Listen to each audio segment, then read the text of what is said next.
Today's Gnostic documentary is brought to you by Lenny D. Tarot. Get same-day video tarot readings starting at only $20 by visiting lennyd.com. 4Q298 is a small fragmentary scroll consisting at present of 8 separate fragments. To date, this manuscript is unique. No other copies of this composition have been discovered among the manuscripts deriving from the Judean wilderness, nor is its translation known from elsewhere. This scroll is known as the Maskell's Exhortation to all the Sons of the Dawn, the word Maskell meaning master.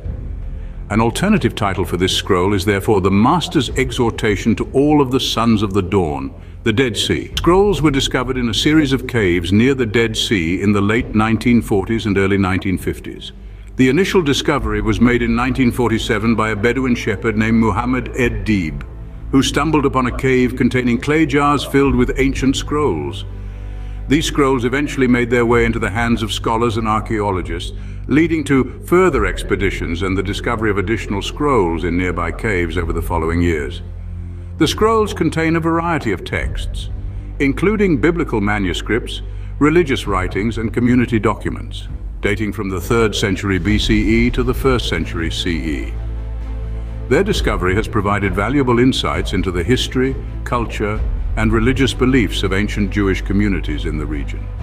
Scroll 4Q298 is not well known to the common public since most of the general public found awareness of scrolls such as the Book of the Giants or the Book of Jasher, which is a surprising fact given that Scroll 4Q298 was the first of the scrolls written in the Essene esoteric scripts, originally dubbed cryptic, to be deciphered. Out of all of the Essene scrolls that were chosen to be translated in the 1950s, it was this scroll that the first scholars found interest in. Out of all of these Essenian scrolls that scholars could have chose to translate, it was this very scroll that was the first they chose to translate. And why is that? It is fairly evident to assume, based on the title of the scrolls themselves, that these scrolls held an important view about a widely debated topic that has thrilled scholars for millennia. As the title suggests, the Maskell's Exhortation to all of the Sons of the Dawn insinuates that the scroll is about none other than the infamous Sons of the Dawn spoken of in the Hebrew Masoretic texts of the Old Testament in the book of Isaiah. Most of us may be familiar with the Old Testament's book of Isaiah, chapter 14, verse 12, which the author of that book tells a story about a character that the public is typically familiar with, that is, the character known as Lucifer in Latin, translated from the Greek phrase for morning star. It should be understood that the book of Isaiah was not originally written in Greek or Latin, but was instead scribed from an early Hebraic language system where the word for Lucifer was originally the phrase son of the dawn. It is this phrase, son of the dawn, which was then translated into morning star, the way many of our modern Bibles show us today.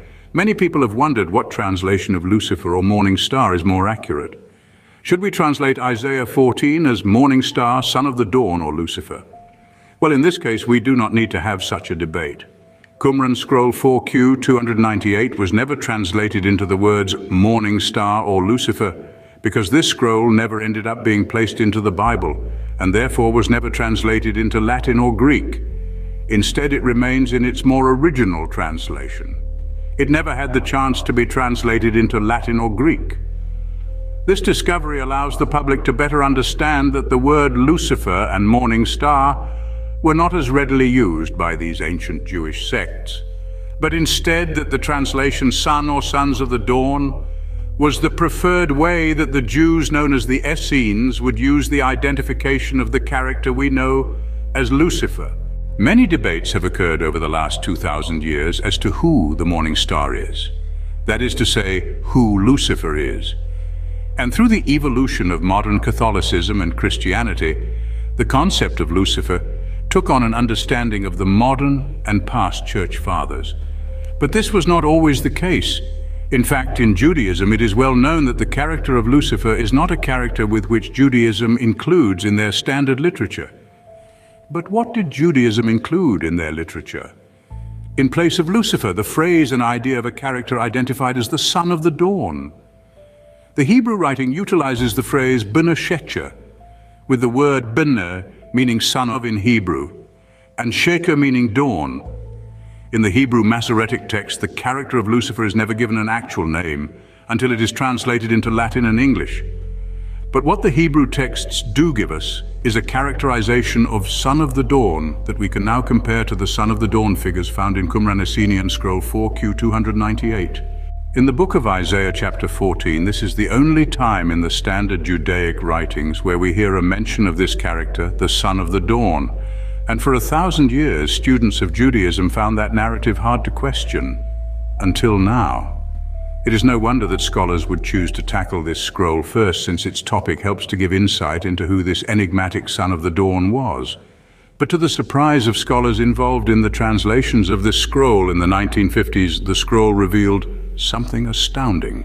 It was discovered that the mysterious sect of Judaism known as the Essenes did not believe that there was only one Son of the Dawn, but that instead there were many of them.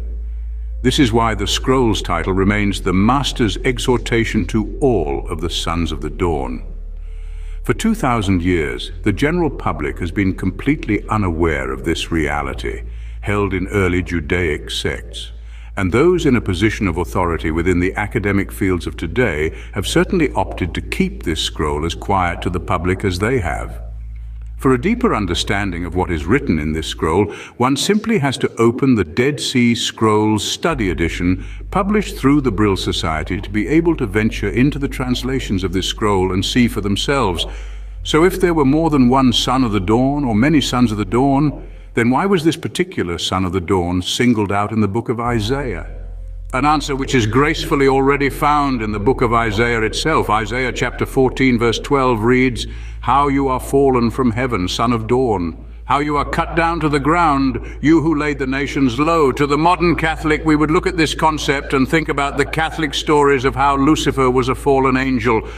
But to the ancient Essenes, who already knew about the group of righteous mighty ones who were known as the Sons of the Dawn, the Essenes would have known that it was one of the members of this ritual group who had fallen from his class of righteousness amongst them, in the way that a person who is involved in a mystical order would be demoted and unable to access heavenly secrets. The title of this scroll is notably dubbed An Exhortation to the Sons of the Dawn, which helps a reader to understand that the writing was in fact an exhortation or a calling to these sons, and written in that fashion. The translation of the scrolls identifies the qualities of the Sons of the Dawn and includes that these men were in section 4 of the fragment wise. Section 5 described these as men who seek justice, add modesty.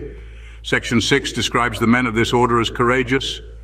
Section 7 adds that these men are men of truth and who love kindness. And finally, Section 8 indicated that these are men of humility. This system allowed them to maintain their moral and spiritual integrity while also providing a structure for spiritual growth and development. Since Isaiah chapter 14 indicated that Lucifer, or this Son of the Dawn, has fallen, then it is likely that this particular Son of the Dawn has lost many of the qualities that was known to the many other Sons of the Dawn. By combining the standard Judaic understanding of the book of Isaiah and the Essene understanding of the Sons of the Dawn, we can better understand who this character is. It would then be suitable for scholars to look into more traditions of the Sons of the Dawn in Essene, early Judaistic or Gnostic literature, to attempt to pinpoint a time frame where a leader that was once known for his righteousness was also known for laying the nations low. The development of the script of 4Q298 was traced relative to the scripts of two earlier manuscripts, 4Q249, Midrash Sefer Moshe, and 4Q317, Phases of the Moon. The scripts of these two manuscripts are very close in style to that of 4Q298, and thus seem to be roughly contemporary and demonstrate the highly probable concept that these scrolls were scribed in the early 1st century. Each of these scrolls utilized rotation of the letter on an angle ranging from 15 to 70 degrees counterclockwise, a tendency toward horizontal instead of vertical shading. Extended lines which give a letter extra width were shortened, and hooked lines at the tops of letters in the earlier years are reduced to a single line. Similar reduction is found in the development of the Aramaic alphabet. According to William Schniederwin from the University of California, Los Angeles, Qumran Hebrew has presented a challenge to traditional translation approaches to the history of the Hebrew language. Although it was evident that Qumran Hebrew would provide the link between late Biblical Hebrew and Paleo-Hebrew, it has only partially filled this role. Qumran Hebrew remains difficult to classify.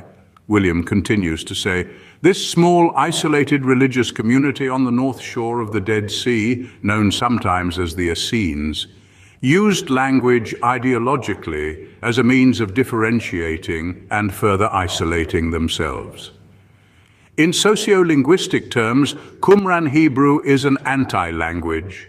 In the year 1970, J.W. Mackay was published documenting a re-examination of the myth of who Lucifer, or the son of the dawn, was that was spoken of in Isaiah 14, and in this examination he respectably discussed the different traditions along the Mediterranean and beyond whom had used the phrase son of the dawn, indicating that in Arabic traditions, the son of the dawn had been connected to different phases of the moon, while in Syriac, Aramaic, and Ethiopic traditions, the Hebraic etymological translations would rather be connected to the moon god itself, instead of the phases of the moon as we know it.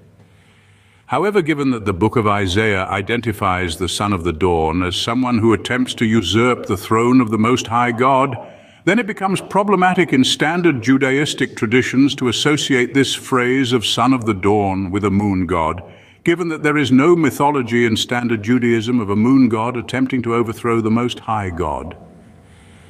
Although the most popularized modern idea of who Lucifer, or the son of the dawn, is none other than the Catholic tradition of a serpent in a garden, it is important that a language be taken at face value in a cultural context, for generally we cannot understand any language or peoples without remembering to look at that language through the eyes of the culture of people who were speaking the language rather than through a Catholic lens.